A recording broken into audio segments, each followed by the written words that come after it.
BJP ਦੀ hate ਫੈਲਾਉਣ ਵਾਲੀ ਭੱਠੀ ਫੜੀ ਗਈ ਹੈ। ਇਸ ਦਾ ਨਾਮ ਵੀ ਇਹੋ ਜਿਹੀ ਹੈ, ਟਿਕ ਫੌਗ, ਭਾਵ ਕਿ ਤਕਨੀਕੀ ਜਗਤ ਤੇ ਝੂਠ ਦਾ ਧੂਆਂ ਫੈਲਾਉਣ ਵਾਲਾ ਇੱਕ ਐਪ। ਅਸਲ ਦੇ ਵਿੱਚ ਇਹ ਟਿਕ ਫੌਗ ਬਲਾ ਕੀ ਹੈ ਤੇ ਇਹਨੂੰ ਚਲਾਉਣ ਵਾਲਾ ਕੌਣ ਆ ਤੇ ਇਹ ਕਿਹੜੇ-ਕਿਹੜੇ ਖਤਰਨਾਕ ਕੰਮ ਕਰਦੀ ਆ, ਅੱਜ ਦੀ ਸਭਾ ਦੇ ਵਿੱਚ ਇਹੀਓ ਵਿਚਾਰਾਂਗੇ। ਵਾਹਿਗੁਰੂ ਜੀ ਕਾ ਖਾਲਸਾ, ਵਾਹਿਗੁਰੂ ਜੀ ਕੀ ਫਤਿਹ। ਮੈਂ ਹਾਂ ਗੁਰਤੇਜ ਸਿੰਘ, ਤੁਸੀਂ ਦੇਖ ਰਹੇ ਹੋ ਕੌਮੀ ਆਵਾਜ਼। ਦਰਸ਼ਕੋ, ਚੀਨ ਦੀ ਪੀਪਲ ਲਿਬਰੇਸ਼ਨ ਆਰਮੀ ਨੇ ਇਹੋ ਜਿਹੀ ਫੌਜ ਤਿਆਰ ਕਰ ਲਈ ਹੈ ਜਿਸ ਦੇ ਵਿੱਚ ਬੰਦੇ ਨਹੀਂ, ਰੋਬੋਟ ਲੜਨਗੇ। ਤੇ ਚੀਨ ਨੇ 100 ਦੇ ਕਰੀਬ ਇਹ ਰੋਬੋਟ ਆ ਜਿਹੜੇ ਉਹ ਤਿੱਬਤ ਦੇ ਵਿੱਚ ਉਤਾਰ ਵੀ ਦਿੱਤੇ ਨੇ ਤੇ ਲੋੜ ਪੈਣ ਦੇ ਉੱਤੇ ਦੁਸ਼ਮਣ ਦੇਸ਼ਾਂ ਦੀਆਂ ਫੌਜਾਂ ਦੇ ਵਿਰੁੱਧ ਉਹ ਲੜਨਗੇ ਵੀ। ਦੂਜੇ ਪਾਸੇ ਬੀਜੇਪੀ ਨੇ ਇੱਕ ਅਜਿਹੀ ਐਪ ਤਿਆਰ ਕੀਤੀ ਆ ਜਿੱਥੇ ਹਜ਼ਾਰਾਂ ਦੀ ਗਿਣਤੀ ਦੇ ਵਿੱਚ ਜ਼ਹਿਰ ਵਾਲੀ ਸ਼ਬਦਾਵਲੀ ਨਾਲ ਭਰੇ ਹੋਏ ਸੁਨੇਹੇ ਭੇਜੇ ਜਾ ਰਹੇ ਨੇ। ਉਹ ਵੀ ਦੁਸ਼ਮਣ ਦੇਸ਼ਾਂ ਦੇ ਵਿਰੁੱਧ ਨਹੀਂ, ਆਪਣੇ ਹੀ ਖਿੱਤੇ ਦੇ ਲੋਕਾਂ ਦੇ ਵਿਰੁੱਧ। ਟਿਕਫੌਗ ਐਪ ਦਾ ਮੁੱਖ ਕੰਮ ਫੇਸਬੁੱਕ ਤੇ ਟਵਿੱਟਰ ਤੇ ਚੱਲ ਰਹੇ ਸਹੀ ਮੁੱਦਿਆਂ ਦੇ ਵਿਰੋਧ ਦੇ ਵਿੱਚ ਝੂਠੇ ਟ੍ਰੈਂਡ ਕਰਾਉਣੇ ਆ। ਤੇ ਕਿਵੇਂ ਕਰਾਉਂਦੇ ਆ, ਆਪਾਂ ਅੱਗੇ ਜਾ ਕੇ ਦੱਸਦੇ ਹਾਂ।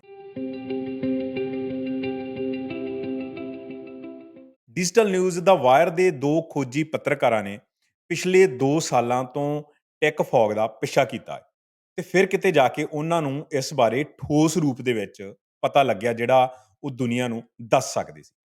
ਇਹ ਗੱਲ ਉਦੋਂ ਸਾਹਮਣੇ ਆਉਂਦੀ ਆ ਜਦੋਂ ਇਸ ਐਪ ਦੇ ਲਈ ਕੰਮ ਕਰਦੇ ਇੱਕ ਬੰਦੇ ਜਾਂ ਬੀਬੀ, ਉਹ ਆਪਣੇ ਟਵਿੱਟਰ ਦੇ ਉੱਤੇ 24 ਅਪ੍ਰੈਲ 2020 ਨੂੰ ਇੱਕ ਟਵੀਟ ਕਰਦੇ ਆ।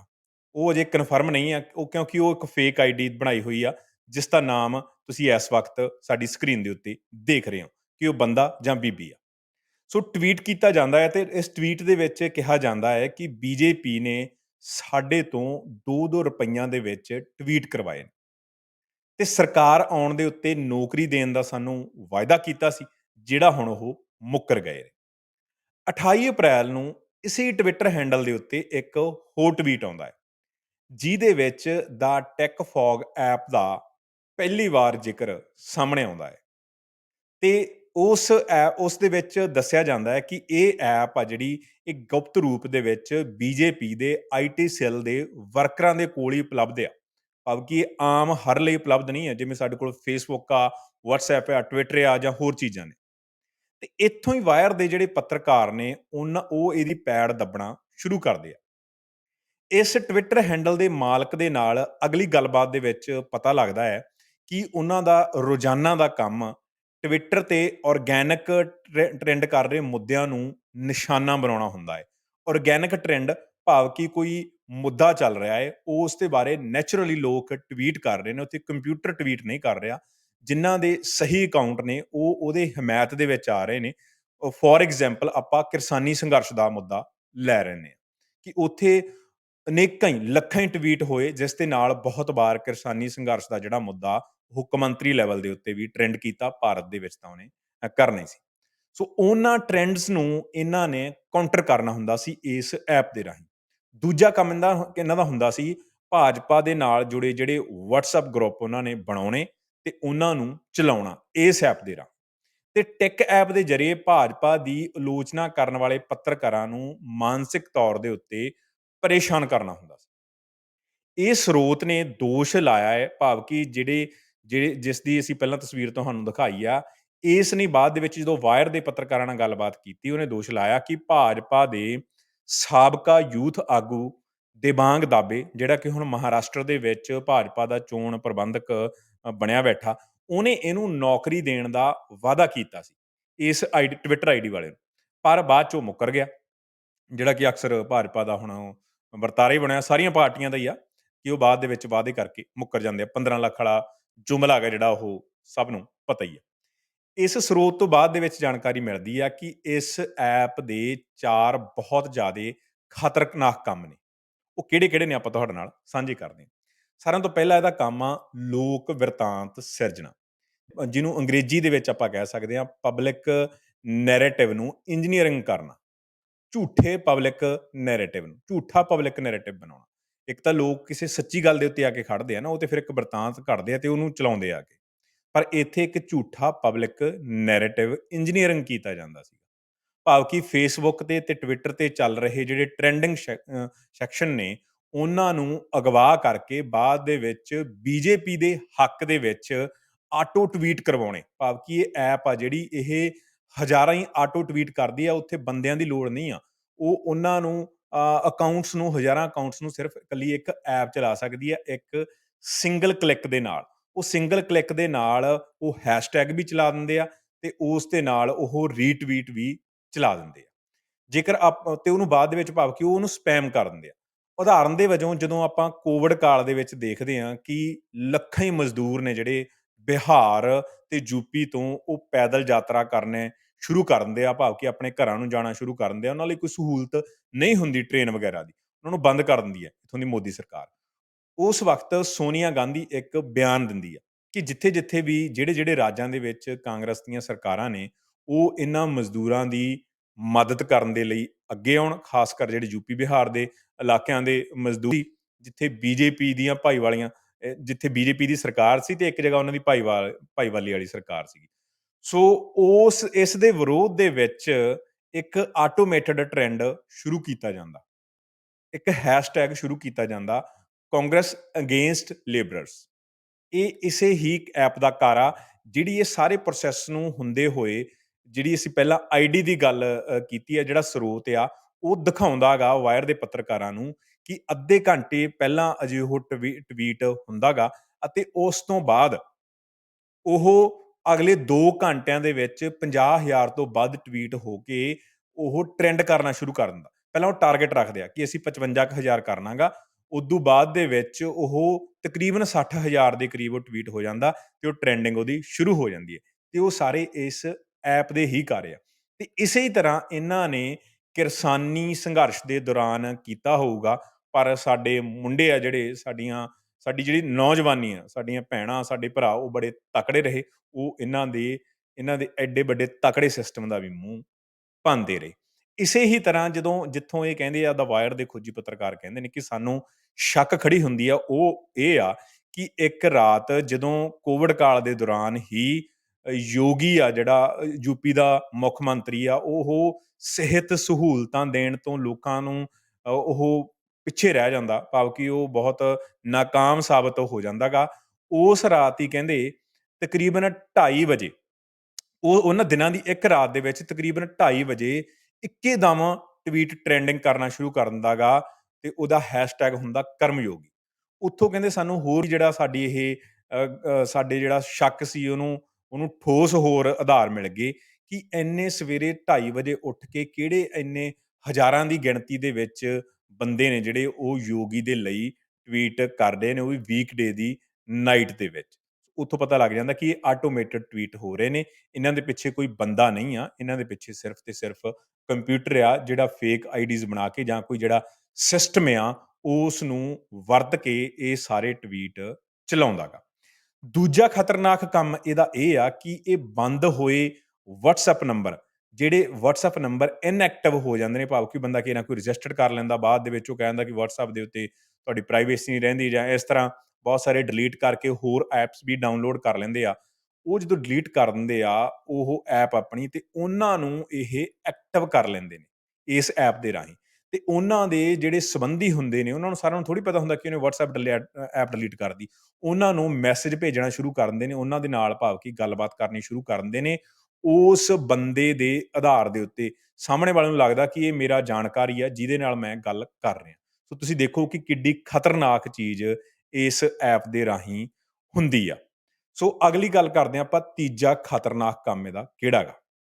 ਇਸ ਦੇ ਵਿੱਚ ਇਹ ਪੱਤਰਕਾਰਾਂ ਨੂੰ ਪਰੇਸ਼ਾਨ ਕਰਦੇ ਆ।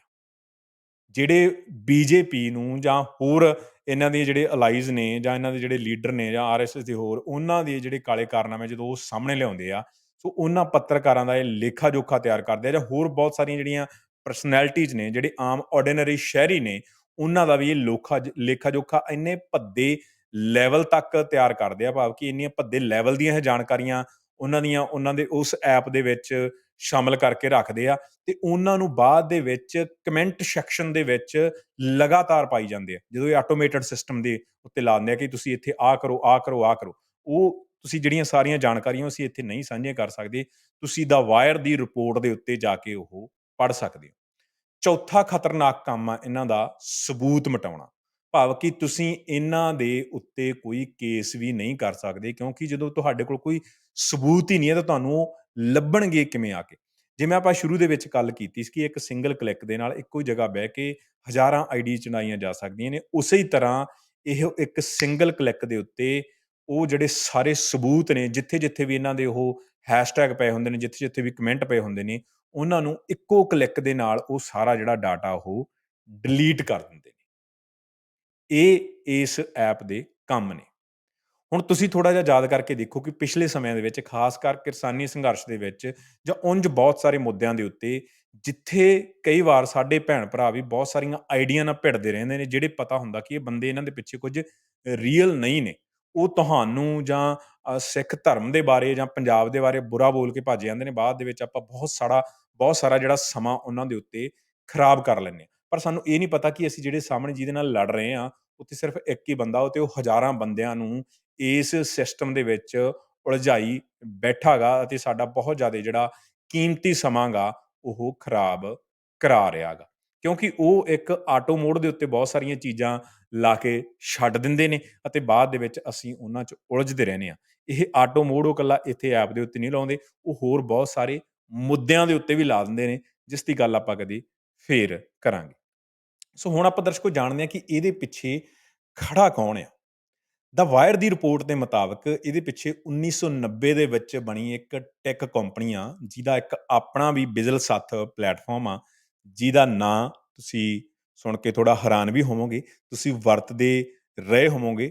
ਖਾਸ ਕਰ ਜਿਹੜੇ ਜ਼ਿਆਦਾ ਯੰਗ ਬੱਚੇ ਨੇ ਉਹ ਬਹੁਤ ਜ਼ਿਆਦਾ ਇਹਨੂੰ ਵਰਤਦੇ ਨੇ। ਇਹਦਾ ਨਾਂ ਹੈ ਸ਼ੇਅਰ ਚੈਟ। ਇਹ ਵੀਡੀਓ ਵਾਲੀ ਇੱਕ ਐਪ ਆ। ਇਹਦੇ ਵਿੱਚ ਹਾਸੇ ਠੱਠੇ ਵਾਲੀਆਂ ਜਾਂ ਟਿਕਟੋਕ ਦੇ ਵਾਂਗੂ ਹੀ ਇਹਦੇ ਵਿੱਚ ਵੀਡੀਓਜ਼ ਸ਼ੇਅਰ ਹੁੰਦੀਆਂ ਨੇ। ਸ਼ੇਅਰ ਚੈਟ ਬਣਾਉਣ ਵਾਲੀ ਜਿਹੜੀ ਕੰਪਨੀ ਆ, 2015 ਤੋਂ ਬਾਅਦ ਇਸ ਦੇ ਉੱਤੇ ਸਰਕਾਰ ਦੀ ਕਾਫੀ ਜ਼ਿਆਦਾ ਮਿਹਰਬਾਨੀ ਰਹੀ ਆ ਅਤੇ ਬਹੁਤ ਸਾਰੇ ਜਿਹੜੇ ਸਰਕਾਰੀ ਕੰਮਾਂ ਦੇ ਠੇਕੇ ਵੀ ਇਹਨਾਂ ਨੂੰ ਮਿਲੇ ਨੇ ਅਤੇ ਆਪਣਾ ਕਰਜ਼ ਲਾਉਣ ਦੇ ਲਈ ਇਸ ਕੰਪਨੀ ਨੇ ਇਹੋ ਜਿਹੇ ਜ਼ਹਿਰ ਫੈਲਾਉਣ ਵਾਲੇ ਐਪ ਦੇ ਵਿੱਚ ਭਾਈਵਾਲ ਹੋ ਕੇ ਆਪਣਾ ਜਿਹੜਾ ਕਰਜ਼ਾ ਲਾਇਆ ਹੈ। ਸੋ ਆਪਣਾ ਇੱਕ ਫਰਜ਼ ਉਹਨਾਂ ਨੇ ਨਿਭਾਇਆ ਹੈ, ਸੋ ਕਾਲਡ ਫਰਜ਼। ਸੋ ਇਹ ਸਭ ਕਾਸੇ ਤੋਂ ਬੀਜੇਪੀ ਤਾਂ ਮੁੱਕਰਦੇ ਨਜ਼ਰ ਆਈ ਰਹੀ ਆ। ਨਾਲ ਦੀ ਨਾਲ ਇਹ ਜਿਹੜੀ ਕੰਪਨੀ ਆ, ਇਹ ਵੀ ਬੜੇ ਭੋਲੇ ਜਿਹੇ ਹੋ ਕੇ ਮੁੱਕਰ ਰਹੀ ਹੈ ਕਿ ਸਾਡਾ ਇਸ ਦੇ ਨਾਲ ਕੋਈ ਲੈਣਾ ਦੇਣਾ ਨਹੀਂ ਹੈ। ਭਾਵ ਕਿ ਜਿਹਨੂੰ ਆਪਾਂ ਪੰਜਾਬੀ ਦੇ ਵਿੱਚ ਕਹਿੰਦੇ ਹਾਂ ਕਿ ਗੋਂਗਲੂਆਂ ਤੋਂ ਮਿੱਟੀ ਝਾੜ ਰਹੇ ਨੇ। ਸੋ ਬੀਜੇਪੀ ਕੀ ਭਵਿੱਖ ਦੇ ਵਿੱਚ ਆ ਕੇ ਅੱਗੇ ਜਾ ਕੇ ਕਰੇਗੀ, ਇਹ ਤਾਂ ਅਸੀਂ ਕੁਝ ਕਹਿ ਨਹੀਂ ਸਕਦੇ। ਪਰ ਪਿੱਛੇ ਜੋ ਕੁਛ ਉਹ ਕਰਦੀ ਰਹੀ ਆ, ਉਹ ਬਹੁਤ ਜ਼ਿਆਦਾ ਖਤਰਨਾਕ ਆ। ਕਿਤੇ ਪੈਗਾਸਿਸ ਵਰਗੀਆਂ ਜਿਹੜੇ ਸੋਫਟਵੇਅਰ ਆਉਂਦੇ ਨੇ, ਜਿਹੜੇ ਤੁਹਾਡੀ ਪ੍ਰਾਈਵੇਸੀ ਨੂੰ ਬਹੁਤ ਬਹੁਤ ਡੂੰਘਾਈ ਦੇ ਵਿੱਚ ਜਾ ਕੇ ਉਹ ਬਰੀਚ ਕਰਦੇ ਨੇ, ਜਿਨ੍ਹਾਂ ਦੇ ਵਿੱਚ ਪੰਜਾਬ ਤੋਂ ਜੇਕਰ ਆਪਾਂ ਜ਼ਿਕਰ ਕਰਨਾ ਹੋਵੇ, ਜਿਹੜੇ ਇੱਕ ਸੱਜਣ ਨਾਮ ਦੇ ਪੱਤਰਕਾਰ ਨੇ, ਬਾਈ ਜੀ ਮੈਂ ਉਹਨਾਂ ਦਾ ਪੂਰਾ ਨਾਮ ਭੁੱਲ ਗਿਆ, ਜਸਪਾਲ ਸਿੰਘ ਮੰਝਪੁਰ ਅਤੇ ਪਹਿਰੇਦਾਰ ਦੇ ਜਿਹੜੇ ਐਡੀਟਰ ਨੇ, ਉਹਨਾਂ ਦਾ ਵੀ ਨਾਂ ਆਇਆ ਕਿ ਅਮਰ ਸਿੰਘ ਚਹਿਲ ਵਕੀਲ ਨੇ, ਉਹਨਾਂ ਦੇ ਫੋਨ ਵੀ ਉਹਨਾਂ ਨੇ ਪੈਗਾਸਸ ਪਾ ਕੇ ਉਹਨਾਂ ਦੀਆਂ ਸਾਰੀਆਂ ਜਾਣਕਾਰੀਆਂ ਉਹਨਾਂ ਨੇ ਕੱਢਣ ਦੀ ਕੋਸ਼ਿਸ਼ ਕੀਤੀ ਆ ਅਤੇ ਉਹ ਸਿੱਧਾ ਜਿਹੜਾ ਸੰਬੰਧ ਆ ਉਹ ਭਾਰਤ ਸਰਕਾਰ ਦੇ ਨਾਲ ਜੁੜਦਾ ਗਾ। ਇੱਕ ਵਾਰ ਮੈਂ ਫੇਰ ਜ਼ਿਕਰ ਕਰਨਾ ਚਾਹੁੰਦਾ ਕਿ ਸੋਮੀ ਕਹਿ ਜੋ ਭਾਰਤ ਸਰਕਾਰ ਦਾ ਪ੍ਰੋਜੈਕਟ ਸੀ, ਪਿਛਲੇ ਸਮਿਆਂ ਦੇ ਵਿੱਚ ਉਹਨਾਂ ਨੇ ਲਿਆਉਣਾ ਚਾਹਿਆ ਪਰ ਲੋਕਾਂ ਦੇ ਵਿਰੋਧ ਕਰਕੇ ਉਹਨਾਂ ਨੂੰ ਵਿਦਡਰੋ ਕਰਨਾ ਪੈ ਗਿਆ। ਉਹਨਾਂ ਸਾਰੀਆਂ ਦੇ ਵਿੱਚ ਇਹੋ ਜਿਹੇ ਪੈਟਰਨ ਦਿੱਤਾ ਹੋਇਆ ਸੀ ਕਿ ਇਹ ਤਰੀਕੇ ਦੇ ਨਾਲ ਅਸੀਂ ਕਾਊਂਟਰ ਕਰਾਂਗੇ ਜਿਹੜੇ ਸਾਡੇ ਦੇਸ਼ ਵਿਰੋਧੀ ਜਾਂ ਸਰਕਾਰ ਵਿਰੋਧੀ ਨੈਰੇਟਿਵ ਹੋਣਗੇ। ਉਹ ਵੀਡੀਓ ਅਸੀਂ ਇੱਕ ਵਾਰ ਫੇਰ ਸਾਂਝੀ ਕਰ ਦਾਂਗੇ। ਪਿਛਲੇ ਦਿਨਾਂ 'ਚ ਵੀ ਅਸੀਂ ਉਹਦਾ ਜ਼ਿਕਰ ਕੀਤਾ ਸੀ। ਇੱਥੇ ਕਮੈਂਟ ਬਾਕਸ ਦੇ ਵਿੱਚ ਉਹਨੂੰ ਵੀ ਤੁਸੀਂ ਜ਼ਰੂਰ ਦੇਖਣਾ। ਅਤੇ ਅੱਜ ਦੀ ਗੱਲਬਾਤ ਨੂੰ ਅਸੀਂ ਇੱਥੇ ਹੀ ਸਮਾਪਤ ਕਰਦੇ ਹਾਂ। ਪਰ ਜਿੰਨੀ ਇਹ ਬਰੀਕੀ ਦੇ ਵਿੱਚ ਰਿਪੋਰਟ ਆਈ ਆ ਅਤੇ ਜਿੰਨੀਆਂ ਬਰੀਕ ਤਕਨੀਕੀ ਜਾਣਕਾਰੀਆਂ ਨੇ ਇਸ ਰਿਪੋਰਟ ਦੇ ਵਿੱਚ ਜੋ ਵਾਇਰ ਦੇ ਖੋਜੀ ਪੱਤਰਕਾਰਾਂ ਨੇ ਪੇਸ਼ ਕੀਤੀ ਆ, ਇਹਦੇ ਉੱਤੇ ਤਕਰੀਬਨ 2 ਘੰਟੇ ਵੀ ਗੱਲਬਾਤ ਹੋ ਸਕਦੀ ਆ। ਉਹ ਸਾਡੇ ਲਈ ਸਮਝਣਾ ਵੀ ਬਹੁਤ ਔਖਾ ਸੀ ਕਿ ਕਿਵੇਂ ਸਾਰਾ ਕੁਛ ਇਹ ਉਹਨਾਂ ਨੇ ਤਾਣਾ ਪੇਟਾ ਆਪਣਾ ਇਹ ਬਣਾਇਆ ਹੋਇਆ ਅਤੇ ਕਿਵੇਂ ਫਿਰ ਉਹ ਲੋਕਾਂ ਨੂੰ ਉਲਝਾਉਂਦੇ ਆ। ਅਸੀਂ ਤੁਹਾਡੇ ਨਾਲ ਮੋਟੀ ਇੱਥੇ ਗੱਲ ਸਾਂਝੀ ਕੀਤੀ ਹੈ। ਸੋ ਅੱਜ ਦੀ ਸਭਾ ਦੇ ਵਿੱਚ ਇੰਨਾ ਹੀ। ਅਖੀਰ ਦੇ ਉੱਤੇ ਅਸੀਂ ਦਰਸ਼ਕਾਂ ਨੂੰ ਬੇਨਤੀ ਕਰਨੀ ਚਾਹੁੰਦੇ ਹਾਂ ਕਿ ਤੁਸੀਂ ਸਾਡੇ ਫੇਸਬੁੱਕ ਪੇਜ ਨੂੰ ਸਬਸਕ੍ਰਾਈਬ ਜ਼ਰੂਰ ਕਰ ਲੈਣਾ। ਜੇਕਰ ਤੁਸੀਂ ਲਾਈਕ ਕੀਤਾ ਹੋਇਆ ਤੇ ਲਾਈਕ 'ਤੇ ਵੱਖਰਾ ਬਟਨ ਹੁੰਦਾ ਹੈ ਇੱਕ ਸਬਸਕ੍ਰਾਈਬ ਦਾ। ਸਬਸਕ੍ਰਾਈਬ ਦੇ ਉੱਤੇ ਤੁਸੀਂ ਸਾਨੂੰ $4.49 ਪੇ ਕਰਦੇ ਹੋ, ਜਿਹੜੀ ਇੱਕ ਮੀਡੀਆ ਨੂੰ, ਇੰਡੀਪੈਂਡੈਂਟ ਮੀਡੀਆ ਨੂੰ ਸਪੋਰਟ ਦੇ ਵਜੋਂ ਲਿਆ ਜਾਂਦਾ ਹੈ। ਸੋ ਪੇਜ ਨੂੰ ਅੱਗੇ ਲਾਈਕ ਕਰ ਲੈਣਾ ਜੀ, ਵੱਧ ਤੋਂ ਵੱਧ ਵੀਡੀਓ ਨੂੰ ਅੱਗੇ ਸਾਂਝਾ ਜ਼ਰੂਰ ਕਰਨਾ। ਦਿਓ ਜੀ ਆਗਿਆ। ਵਾਹਿਗੁਰੂ ਜੀ ਕਾ ਖਾਲਸਾ, ਵਾਹਿਗੁਰੂ ਜੀ ਕੀ ਫਤਿਹ।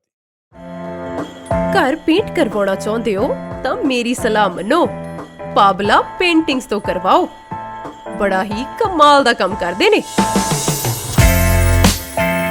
Interior, exterior, feature walls, wallpapers, floor paint ਅਤੇ ਰੂਫ ਪੇਂਟ, ਸਾਰਾ ਹੀ ਕੰਮ ਬੜੇ ਹੀ ਜਾਇਜ਼ ਪ੍ਰਾਈਸ ਦੇ ਉੱਤੇ ਕਰਨਗੇ। ਫ੍ਰੀ ਕੁਓਟ ਲਈ ਅੱਜ ਹੀ ਕਾਲ ਕਰੋ ਸੁਖਵਿੰਦਰ ਸਿੰਘ ਨੂੰ 0413 361 178 0413 361 178। ਪਾਬਲਾ ਪੇਂਟਿੰਗਸ।